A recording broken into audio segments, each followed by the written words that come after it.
Wealth isn't about what you know, it's about how you behave. Let that sink in. You can memorize financial formulas, analyze stock trends, study Warren Buffett's entire portfolio, and still end up broke. Meanwhile, someone with no financial degree, no insider knowledge, and no market expertise can quietly build immense wealth. Why? Because money is not math. It's psychology. Money is a strange thing. We spend our whole lives chasing it, yet most people never stop to ask themselves, what is this for? Few books have answered that question as brilliantly as The Psychology of Money by Morgan Housel. This isn't just a book about finance. It's about the way we think, the invisible forces that shape our financial decisions, and the deeply human behaviors that separate those who build lasting wealth from those who lose it.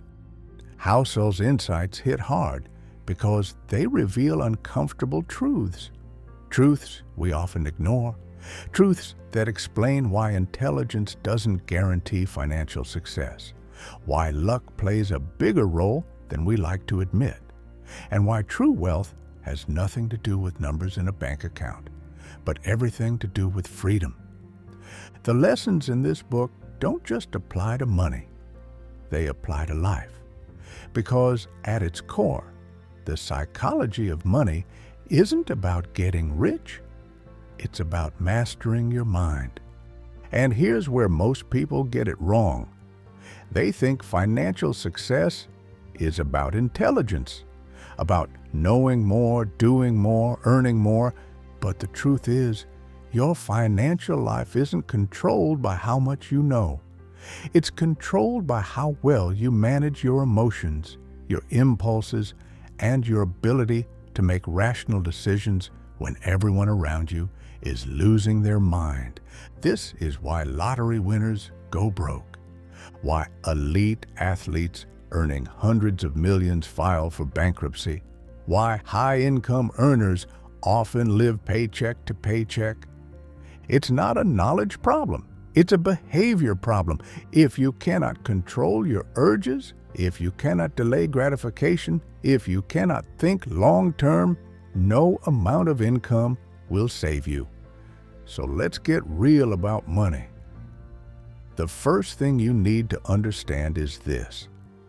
Your financial future is dictated not by what you earn, but by what you keep. Most people think the key to wealth is a high income, that if they could just get a better job, a bigger paycheck, a more lucrative investment, they'd finally be set. But let's expose that illusion. Mike Tyson made over $400 million in his career and went bankrupt. Michael Jackson, worth over $1 billion, was in $500 million of debt when he died. There are CEOs earning multiple six figures a year who are drowning in debt, while some janitors retire as millionaires. Why? Because wealth isn't about how much money passes through your hands. It's about how much stays. And the most dangerous financial mistake people make is never defining what enough is. Most people are running a race with no finish line. They think if they could just make a little more, have a little more, earn a little more, they'd finally be happy. But here's the reality. If you don't define what enough looks like, you will never stop running. You will always feel poor. You will always be chasing something just out of reach. And the ones who truly win the game of money, they aren't the ones who have the most. They're the ones who have control over their time, control over their decisions, control over their lives. That's the real prize.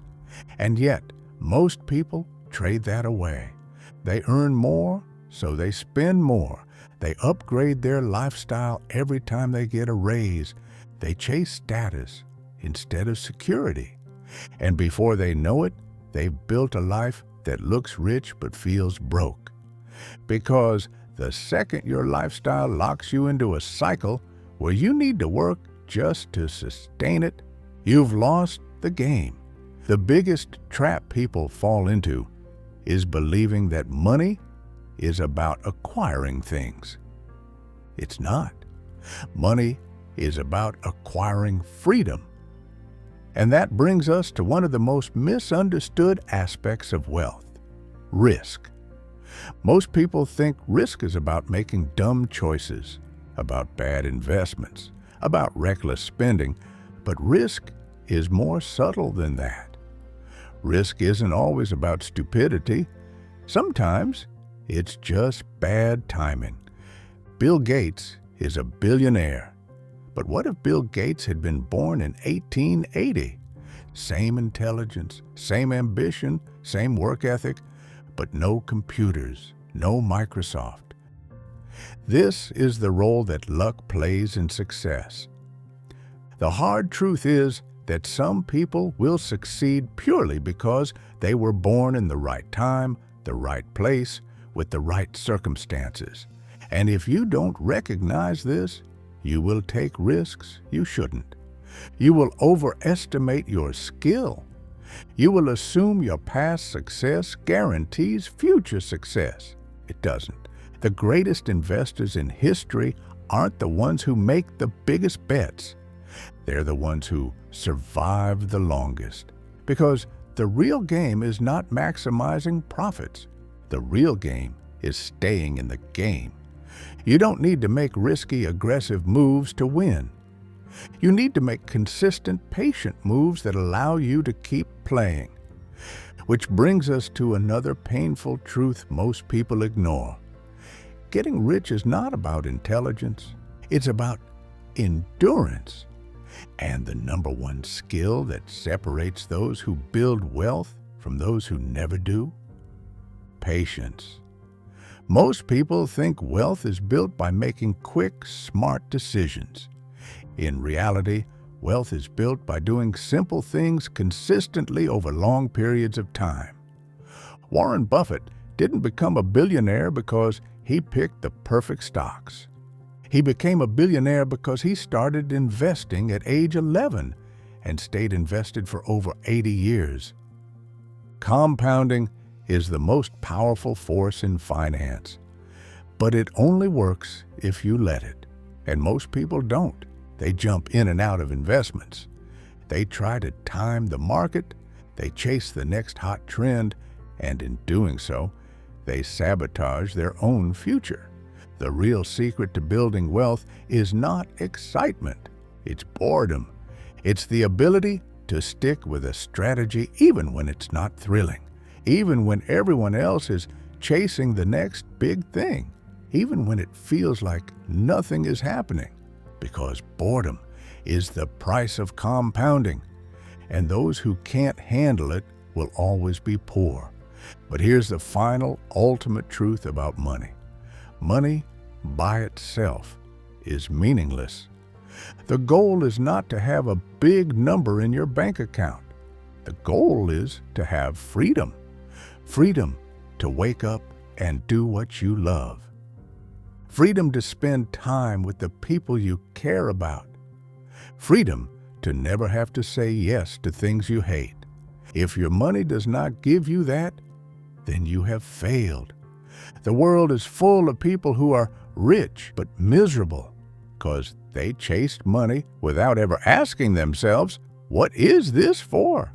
And that's where most people go wrong. They climb and climb and climb, only to realize they were on the wrong mountain the entire time. So ask yourself, what does enough look like for me? What am I really building? Am I chasing money or am I chasing freedom? Because in the end, the true winners in life are not the ones who have the most money. They're the ones who have the most control over their time. And that's a game only a few know how to play. Now you do. The question is, what will you do with it?